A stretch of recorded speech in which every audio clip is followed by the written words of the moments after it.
On today's episode of the Bourbon Bites podcast, I'm reviewing Wild Turkey Master's Keep 1, talking about the U.S.'s decision to end tariffs on American whiskey, and talking about the upcoming Ultimate Teenage Mutant Ninja Turtles collection.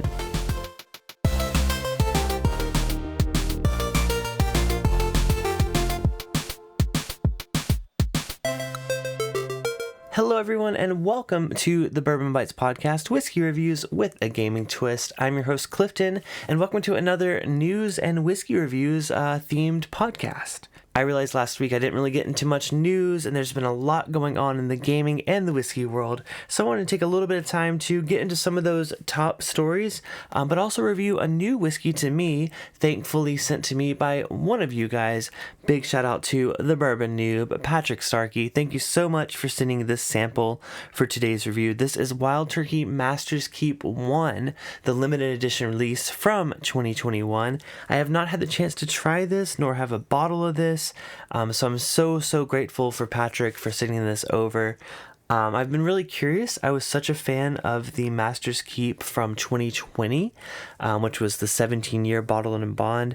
And the fact that this is aged in toasted barrels gets me very excited. So I know I'm a little bit late to this review. I know a lot of people have reviewed it in the past few months, but I'm glad to finally get it. I tried to get my hands on a bottle to no avail, but I'm thankful for this amazing community of viewers and patrons and just friends of the show. So I'm going to go ahead and get this poured while I tell you a little bit about this release.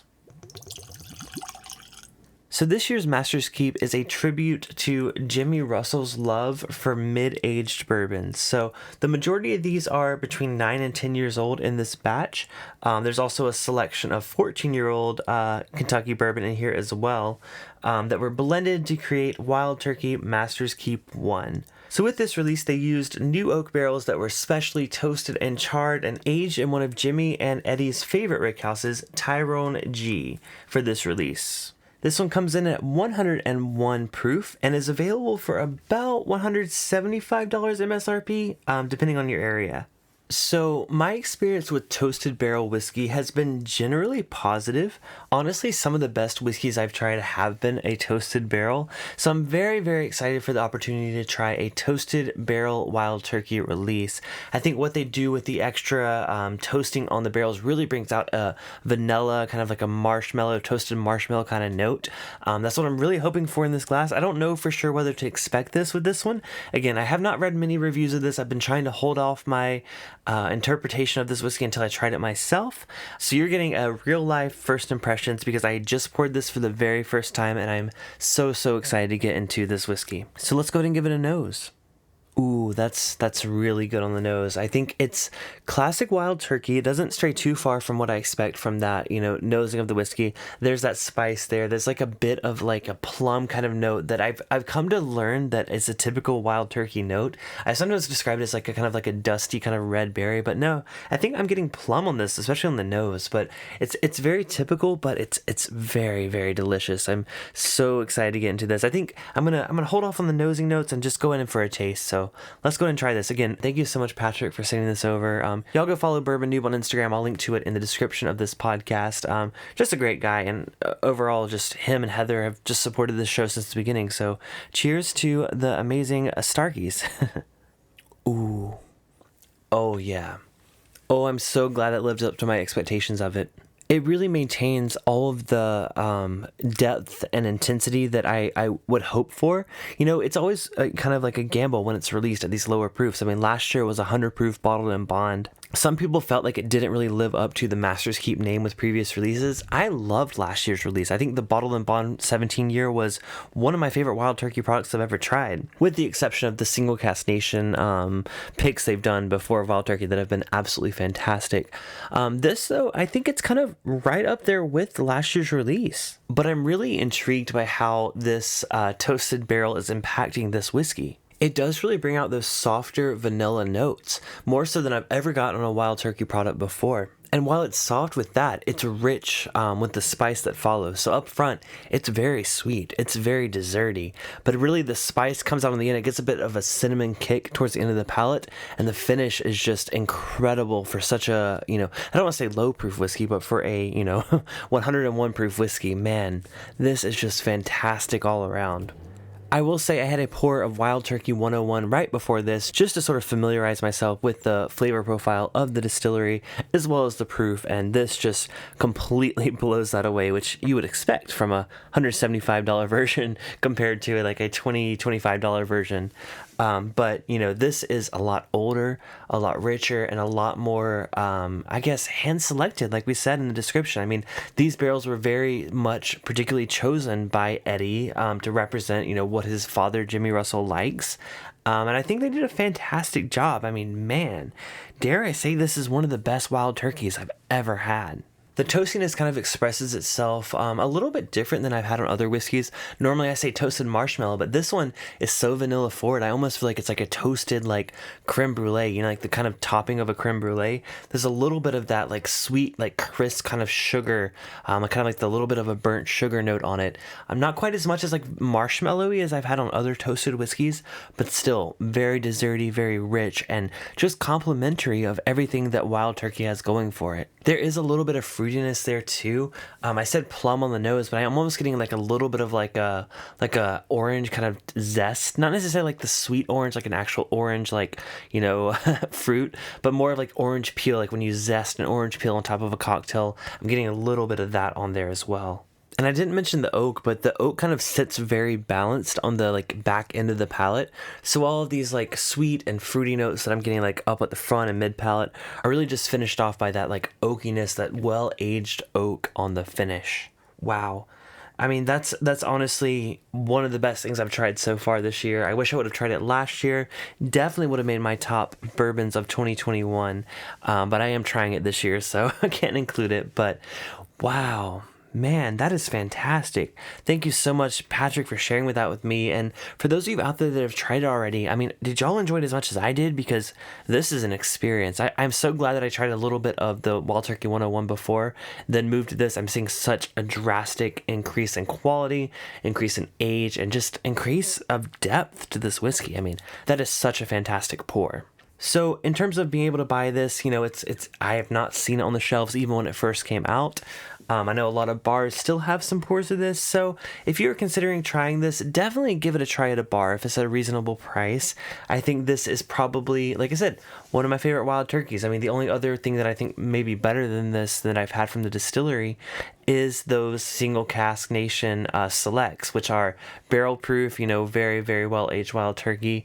Those are incredible. If you get a chance to try those, I mean, absolutely. Those are hard to come by. I know a few of my friends have bottles that I've kind of sampled out of.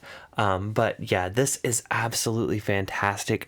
Honestly, I would love to try to compare it to other Master's Keep. My experience is limited to just the bottle and bond from last year, as well as the one released only for Australia and New Zealand.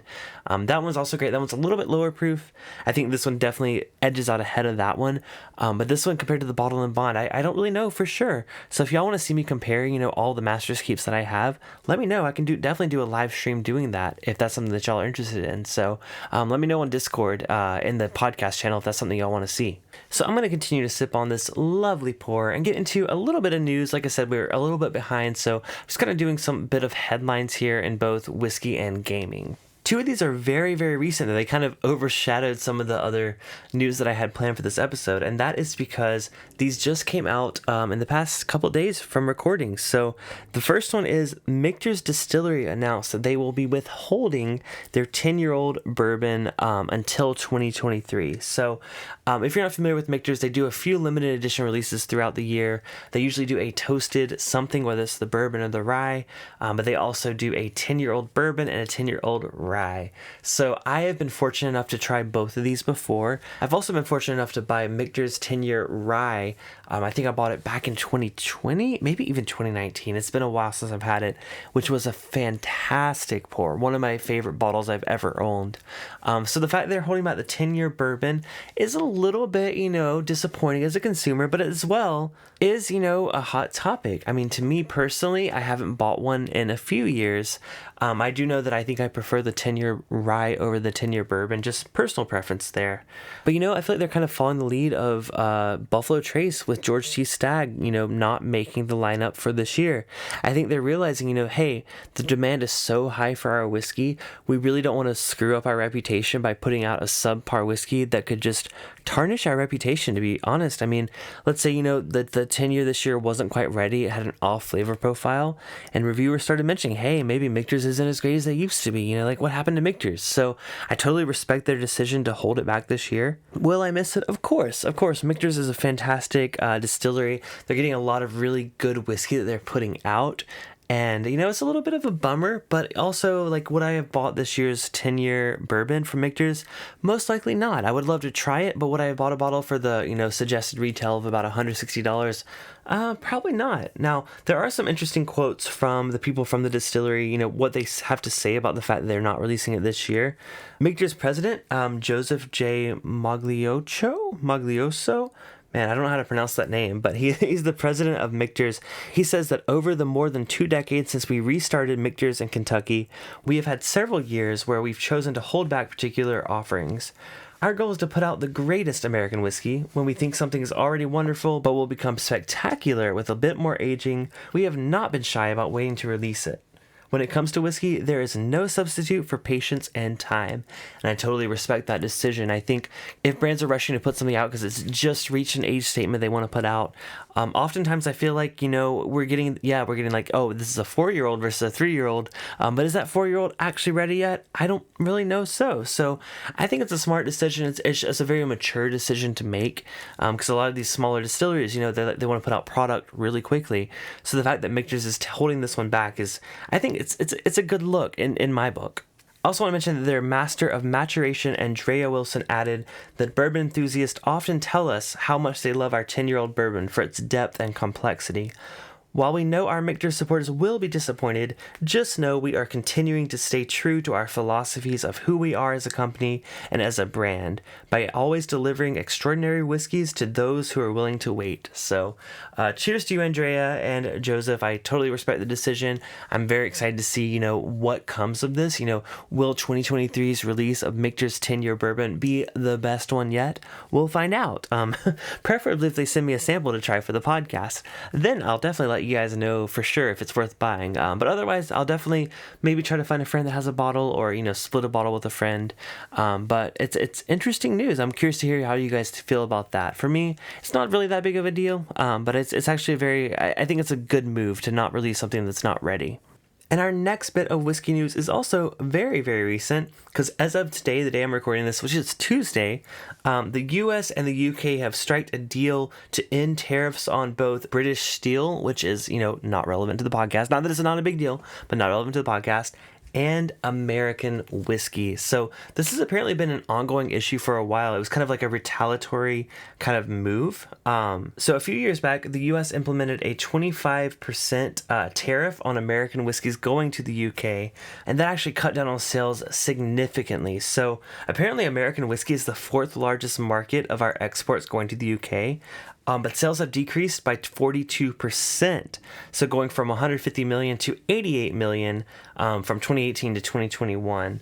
In October 2021, the US and the EU announced an agreement to suspend for 2 years the 25% retaliatory tariff. But now we're actually coming back around and actually getting rid of it completely. So I'm sure the UK listeners out there are going to be so excited about that. I do want to give a shout out to Fred Minnick, who kind of compiled this info on his website to kind of give me a little bit of a breakdown. I was reading from multiple sources of like this whole deal. I didn't realize it had been going on for so long. Honestly, I don't pay too much attention to our US exports of American whiskey, but I really should, right? That's very important. It's something that we should always be aware of. Especially, because it does affect the prices of bourbon here. I mean, they got to make their money somewhere, right? So actually last year in June of 2021, there was a similar agreement made between the UK and the US, with involving US rum, brandy, vodka, single malt Scotch, single malt Irish whiskey, liqueurs and cordials, as well as other, cognacs and things like that. But it was not a thing for American whiskey. So we finally reached an agreement. Yes, they will get rid of their tariffs on their steel, and we will get rid of our tariffs on American whiskey. There's a statement that was released by the Distilled Spirits Council president and CEO, Chris Swanger, who said that distillers throughout the United States are cheering the end of this long tariff nightmare. We toast the Biden administration for its resolve in bringing a stop to these punitive tariffs on American whiskey and securing the return to duty-free trade in spirits across the Atlantic. With the removal of the UK's debilitating retaliatory tariffs on American whiskey exports, U.S. distillers are ready to fire up the stills and resume sharing the special taste, heritage, and quality of America's native spirit with our UK consumers. So congratulations to you guys out there. I think this is a positive move because I believe in sharing bourbon and American whiskey with whoever we can share it with, whether it's, the UK, whether it's Japan, whether it's, the Ukraine, screw Russia. let's ban it in Russia if we can. I don't know for sure if we even distribute it in Russia, but still, that's one place I can get behind, not sending our bourbon because, life is a little more awful without bourbon. So yeah, Russia, you can suffer. But the rest of the world, I'm very excited to share American whiskey, and I'm so glad that this has been restored.